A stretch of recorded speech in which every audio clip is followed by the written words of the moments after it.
Hallo und willkommen zu unserer Serie Mein Laptop von innen.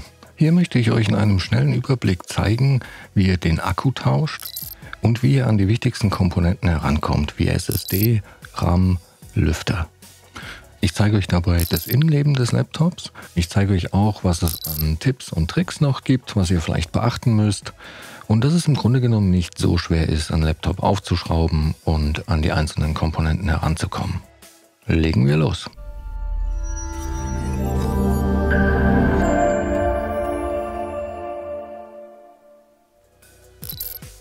So, wir haben hier ein Medion Akoya und zwar ein S6445 und ich zeige euch auch gleich, wo ihr die genaue Modellnummer finden könnt. Aber zuallererst trennen wir mal das Notebook vom Ladekabel. Die genaue Modellnummer finden wir bei diesem Gerät auf der Rückseite, ziemlich klein geschrieben hier oben. Und da sehen wir die genaue Modellnummer, mit der ihr auch die Ersatzteile sehr einfach bei uns im Shop findet. Generell kann man zu dem Gerät noch sagen, dass ein Displaytausch ziemlich einfach ist. Man muss dafür nicht die ganze Einheit abschrauben, sondern nur den Frontrahmen abnehmen und ja, kann danach das Display tauschen. Anders sieht das bei der Tastatur aus. Da muss man wirklich alles aus dem Gehäuse rausnehmen, um an die Tastatur ranzukommen und diese dann zu tauschen. So, um das Laptop jetzt zu öffnen, muss man diese Schrauben hier lösen. Ich blende euch die auch im Bild ein. Und die Besonderheit hier ist, dass über jeder Schraube eine kleine Gummiabdeckung geklebt ist, die man vorher rausfummeln muss. Ich nehme dafür aus dem Universalwerkzeug-Set, was ich euch auch in der Videobeschreibung verlinke, weil da alle Aufsätze und Schrauben mit dabei sind. Und da suche ich mir jetzt einen Schlitzschraubendreheraufsatz und versuche damit unter diese Gummiabdeckungen zu kommen und die herauszuhebeln. Hier nochmal ein bisschen näher, da sieht man das doppelseitige Klebeband, was man gegebenenfalls ersetzen muss, falls die Abdeckungen nicht mehr richtig halten. Ja, wenn man dann alle Abdeckungen entfernt hat, kann man die Schrauben lösen. Dafür nehme ich einen pH0-Aufsatz und mache das jetzt mal hier im Schnelldurchlauf. So, dann wollen wir mal schauen, wo genau das Gehäuse eigentlich mit der Gehäuseunterseite verbunden ist. Denn da müssen wir dann rein, um es aufzuhebeln. Zum Aufmachen des Gerätes benutze ich hier einen dünnen, flachen Metallgegenstand.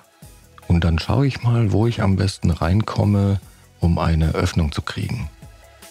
In dem Fall fange ich jetzt hier auf der Frontseite an und dann versuche ich die Gehäuseunterseite ein bisschen nach oben zu hebeln. Mit ein bisschen Wackeln und hin und her rutschen funktioniert das immer ganz gut. Und ja, das laute Knacken gehört dazu. Das ist einfach, wenn die Unterseite aus den Einraststellen gelöst wird. Dann knackt und knirscht das manchmal, das ist aber normal. Und ja, dann kann man eigentlich auch schon mit der Hand meistens drunter fassen und das mit ein bisschen Rütteln und hin und her bewegen einfach abziehen. So, jetzt da wir die Unterseite gelöst haben, könnt ihr sie auch mal von innen sehen. Und so sieht dann das Gerät von innen aus. Gut, bevor wir jetzt irgendetwas weiteres machen, trennen wir aber auf jeden Fall erst einmal den Akku vom Mainboard, dass das Gerät auch wirklich keinen Strom mehr hat. Und den Akku sehen wir hier und da läuft das Kabel und der Stecker zum Mainboard. So, den Stecker kann man einfach seitlich nach unten rausziehen. Den kann man an der Seite so ein bisschen mit den Fingernägeln greifen, hin und her wackeln und ja, dann geht er eigentlich super einfach raus. Gut, um jetzt den Akku zu tauschen, muss man nur diese Schrauben hier lösen.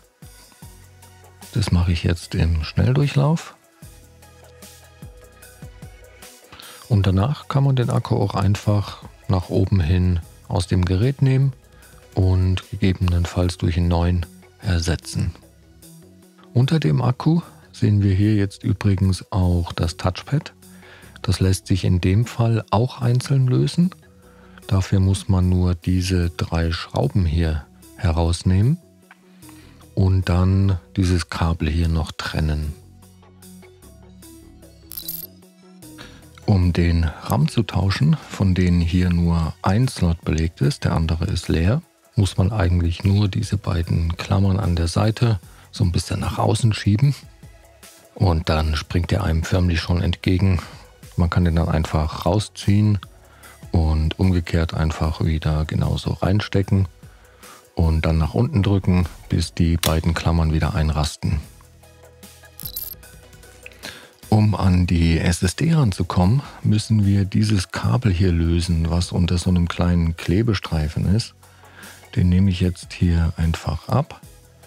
Und ja, das ist ein Kippschalter. Das heißt, man kann das Kabel nicht einfach nach hinten rausziehen. Man muss erst den Stecker nach oben klappen und der gibt dann das Kabel frei und dann kann man es rausziehen.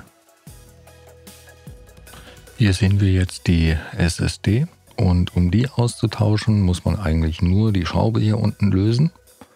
Und dann kann man die gesamte SSD einfach ein bisschen nach oben ziehen und zur Seite rausnehmen und gegebenenfalls durch eine neue ersetzen. Die neue macht man dann einfach wieder in die Hülle rein und schiebt sie zurück in die Halterung. Dann wird sie festgeschraubt und dann hat man das auch schon erledigt. So, direkt über der SSD sehen wir hier übrigens den Lüfter und den Heatsink, der die CPU kühlt. Und ja, auch den Lüfter kann man einzeln tauschen. Da muss man nur die Schrauben hier lösen. Und ja, hier die Kabel sind zum Glück unten festgeklebt. Da muss man sich keine Gedanken machen.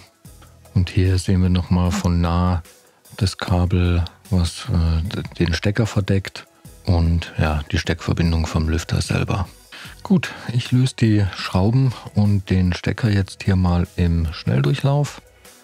Da ja, die Steckverbindung ein bisschen friemelig ist, nehme ich mir da eine Hilfe, weil die Kabel so dünn sind, da möchte ich nicht dran ziehen.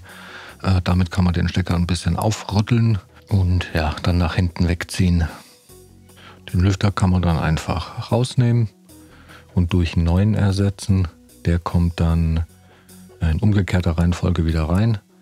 Ich mache jetzt hier bei dieser kurzen Kabelverbindung erst den Stecker wieder dran und dann kann man den Lüfter wieder reinlegen, zuschrauben und dann ist das auch erledigt. Am Ende, genau wie bei der SSD, auf jeden Fall nicht vergessen, dieses Kabel wieder zu verbinden. Das muss bis zu dieser schwarzen Linie in den Stecker rein. Dann klappt man den zu und das Kabel ist wieder fest. Und ja, ich mache jetzt hier auch den Klebestreifen wieder drauf und dann können wir eigentlich auch den Akku wieder einbauen. Ich mache das hier ähnlich wie beim Lüfter, indem ich erst den Stecker wieder reinstecke. Das ist ein bisschen einfacher. Auf jeden Fall schauen, dass der Stecker richtig fest sitzt. Und dann ja, legen wir den Akku einfach wieder in die davor gesehenen Ösen. Die kann man hier ganz gut sehen. An jeder Schraube ist so eine. Und dann ja, können wir das wieder zuschrauben. So, die Gehäuseunterseite wird jetzt einfach wieder drauf gedrückt. Und ja, da kann man ruhig ein bisschen kräftig alle Stellen wirklich zudrücken. Auch in der Mitte. Man hört das auch immer sehr gut, wie alles wieder einrastet. Ich gehe dann am Ende auch immer einmal um das Gerät herum und schaue, dass wirklich nirgendwo mehr eine Öffnung zu sehen ist. Und dann ja, einfach nur noch zuschrauben, Gummiabdeckungen wieder drauf machen und schon ist man fertig. So, das war es auch schon wieder für dieses Modell. Wenn ihr noch Fragen oder Anregungen habt, lasst uns gerne einen Kommentar da. Und ja, ich hoffe, das Video hat euch weitergeholfen und ich wünsche euch viel Spaß beim Schrauben. Bis zum nächsten Mal. Ciao.